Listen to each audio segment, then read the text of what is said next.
Pero may mga nakuhang cobra, tapos may sawa din po, pero yung sawang nahuli is hindi siya yung hinahanap. In-investigate ng DNR yung shedding, yung balat ng sawa, at parang lumalabas po na isa po itong Burmese python, hindi po siya reticulated python.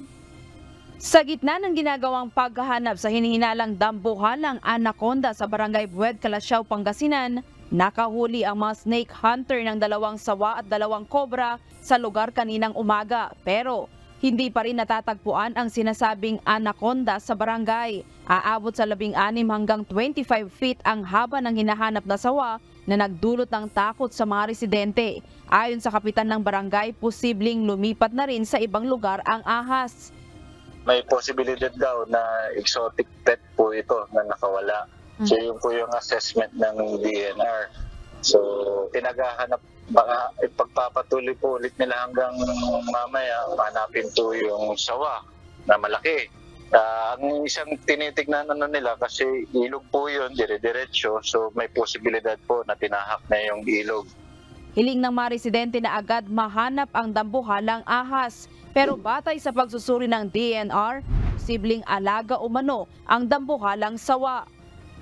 Hindi naman siya wild kasi yung Burmese python is ginagawang pet. So hindi siya ganun katapang katulad ng reticulated python. But still, nasa labas siya at ganun kalaki yung python, malaking pa rin po, threat pa rin po sa mga tao. Sa ngayon, mahigpit nang ipinagbabawal ng Philippine National Police Calasiao at ng barangay ang pagpunta sa lugar kung saan nakita ang balat ng ahas, maging sa iba pang masukal na bahagi ng barangay at mga kalapit na lugar na posibleng pinamumugaran ng iba pang uri ng ahas. Pinapayuhan rin ang publiko na agad ipagbigay alam sa mga otoridad sakaling may ganito ring insidente sa kanilang lugar. Kaninang umaga ay nagsagawa na rin ang lokal na pamahalaan ng Calasiao ng Snake Awareness Seminar para mabigyan ng kaalaman ang mga residente sa iba't ibang klase ng ahas at maipaalam ang first aid na dapat gawin sakaling matuklaw nito. Grace Doctolero, UNTV News and Rescue.